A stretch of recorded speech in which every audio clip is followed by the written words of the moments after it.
The tradition continues. Calvary Global to the world 24/7. Tradition continues. Calvary. An Israeli strike near Al-Shifa Hospital in Gaza City has killed at least 7 people. Al Jazeera correspondents Anas Al-Sharif and Mohammed Kreike are among the dead. Their cameraman Ibrahim Zahir and Mohammed Nufal and the driver of the vehicle were also killed. Israel's military has confirmed the killings and claimed, without providing evidence, that one of the journalists headed a Hamas cell. 5 more Palestinians, including 2 children, starved to death on Sunday, which brings the toll of hunger-related deaths in them. Were 21 civilians trying to access much-needed aid. We don't want anything for ourselves. The situation is hard. There are martyrs and injured people. We just want our food to be secured so it can reach those for them to eat. Russian strikes have injured at least 12 people in Ukraine's Zaporizhia region. Ukraine says the strike hit residential areas, a bus station and a clinic. Meanwhile, across the border in Russia, a Ukrainian drone attack has killed 2 people in the Tula region. It comes as US Vice President J.D. Vance says Washington is working to schedule talks between Putin and Zelensky. If you take where the current line of contact between Russia and Ukraine is, we're going to try to find some negotiated settlement that the Ukrainians and the... A magnitude 6.1 earthquake has struck northwestern Turkey. The Turkish Disaster Management Agency says 20 aftershocks were recorded after the quake, which was 11 kilometers deep. The Turkish Interior Minister says 1 building has collapsed in Balıkesir province, killing 1 person and injuring 29 others. In Ecuador, at least 8 people have been killed and 2 others wounded after gunmen opened fire on a crowd outside a nightclub in Santa Lucia. Authorities say the suspects then fled the scene in their trucks along an unknown route. In Gaza, Israeli airstrikes have killed. The ministry says 5 people, including a child, have died of starvation in the past 24 hours. It comes amid reports that a delegation of Hamas officials is headed to Cairo to try and revive truce talks. The killing of an entire Al Jazeera crew in a targeted Israeli strike in Gaza City continues to draw condemnation. The Committee to Protect Journalists calls the killings a war crime. Reporters Without Borders says the killings are a massacre designed to conceal the crimes committed by the Israeli army. And the UN has called for an independent and impartial investigation.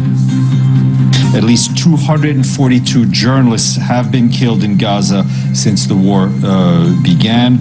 Journalists and media workers must be respected, they must be protected, and they must be allowed to carry out their work freely, free from fear and free from harassment. US President Donald Trump says he expects a constructive conversation with Vladimir Putin at their summit in Alaska on Friday. He says both Russia and Ukraine might need to cede territory to end their war.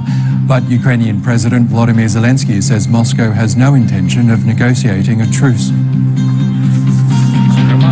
He is definitely not preparing for a ceasefire or an end to the war.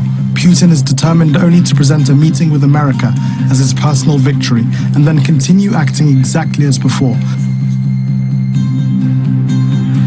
Back home, Trump says he's federalizing Washington, D.C.'s police department and deploying the National Guard to fight homelessness and crime in the U.S. Capitol. But city officials say violent crime has fallen, while the U.S. and China have both extended a tariff stay. Beijing has responded by also suspending additional levies on goods from the U.S. for the same period. The pause buys more time for the world's... In Gaza, Israeli food.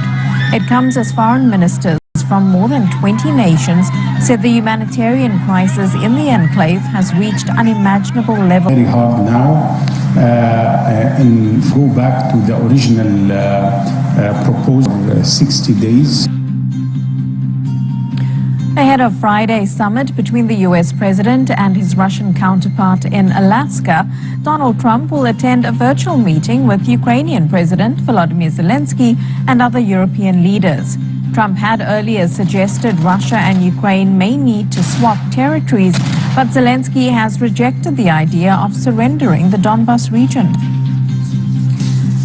U.S. National Guard troops have arrived in Washington, D.C. as Trump's federal takeover of policing begins. He's deployed around 800 National Guard troops to the Capitol after declaring a public safety emergency to what he calls rising crime and homelessness. Trump also plans to place D.C.'s police department under federal control. Over the course of the next month, the Trump administration will relentlessly pursue and arrest every violent criminal in the district who breaks the law, undermines public safety, and endangers law-abiding Americans. 10 Iranian pilgrims have died and 44 have been wounded after a passenger bus overturned in Iraq. Witnesses say the incident occurred when one of the bus's tires burst. The health department in the governorate of Basra has mobilized its emergency department staff to treat victims. And at least 2 people have died in wildfires across Europe. Thousands of firefighters have been deployed to contain blazes in parts of Spain, Portugal, Greece, and here in Turkey. At least 100 Palestinians have been killed in Gaza City, where 2 families have been wiped out in separate attacks. Israeli jets and planes bombed the eastern parts of the city, destroying several homes in the Zaytun and Shijaya neighborhoods. My cousin's house was targeted, and his children, their 2 children, and all the children and women of Gaza is targeted. According to research findings published in the medical journal, this and could also see an increased risk of transmission and death from common infections. The findings are the first of its kind to be published since the war started more than 18 months ago.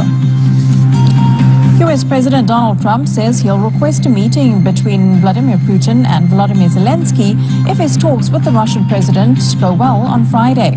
His remarks came after a virtual meeting with Ukrainian and European leaders. Zelensky said Kyiv and its allies must work together to pressure Moscow into ending its invasion. A 10-day vaccination campaign has kicked off in Sudan's capital in an effort to prevent a cholera outbreak. The spike was fueled by the ongoing civil war, displacement, and recent heavy rainfall. The UN says more than 32,000 suspected cases were recorded in the country so far this year. And casualties and destroyed homes. Spain has asked the European Union for 2 water-bombing planes as it continues to fight several wildfires across the country. And in Greece, more than 25 towns and villages have been evacuated in the western Peloponnese region. Also, efforts to contain the blazes threatening Turkey, Portugal, and Albania are ongoing. At least 39 people have been killed in Israeli attacks on Gaza as Prime Minister Benjamin Netanyahu continues to press on with his city. Meanwhile, the health ministry recorded 4 more hunger-related deaths in the past 24 hours. Israel's finance minister has approved a new plan for the expansion of illegal settlements that would effectively divide the occupied West Bank in 2. More than 3,400 housing units will be built, which Bezalel Smotrich says will, quote, bury the idea of a Palestinian state. The move has drawn strong international condemnation. U.S. President Donald Trump has expressed optimism Russian President Vladimir Putin is ready to make a deal on Ukraine.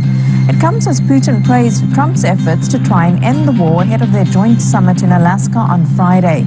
Trump says if the meeting is a success, he will arrange follow-up talks that will include Ukraine's President Volodymyr Zelensky. It will be the second meeting that we're having. We're going to have a meeting with President Putin, President Zelensky, myself, and maybe we'll bring some. Putin will make peace. I think President Zelensky will make peace. We'll see if they can get along.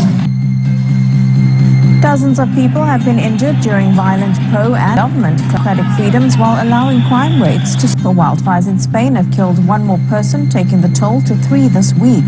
And Portugal has mobilized around 2,000 firefighters against 4 major blazes. The meeting in Alaska between President Donald Trump and his Russian counterpart, Vladimir Putin, has concluded without a deal on the Ukraine war. The leaders ended their press conference without taking questions or sharing details of the talks, but they both called the meeting constructive, saying they had reached an understanding. Putin reiterated all of Russia's security concerns must be taken into account in order for there to be peace, and Trump said several issues had been reached. That we agreed on, most of them, I would say, a couple of big ones that we haven't quite gotten there, but we've made some headway. So there's no deal until there's a deal. I would like to hope that the understanding we have reached will allow to get closer to that goal and pave the way for peace in Ukraine. We expect through provocation or behind-the-scenes intrigues. In Gaza, the Israeli army continues its brutal offensive, killing at least 40 people on Friday. In the past 24 hours, another Palestinian child has succumbed to starvation as Israel continues to block aid from entering the Strip, while officials deny hunger even exists in the enclave. Flash floods in northern Pakistan have killed Buner and Bujaur districts. Dozens remain missing as rescuers board boats and helicopters search for survivors. Authorities in capital Belgrade for a third day this week. Serbian police say they've detained hundreds of demonstrators who accuse the police of using excessive force against them. Protesters also accuse the government of corruption. The anti-government rallies began last November when the roof of a train station in the city of Novi Sad collapsed, killing 16 people.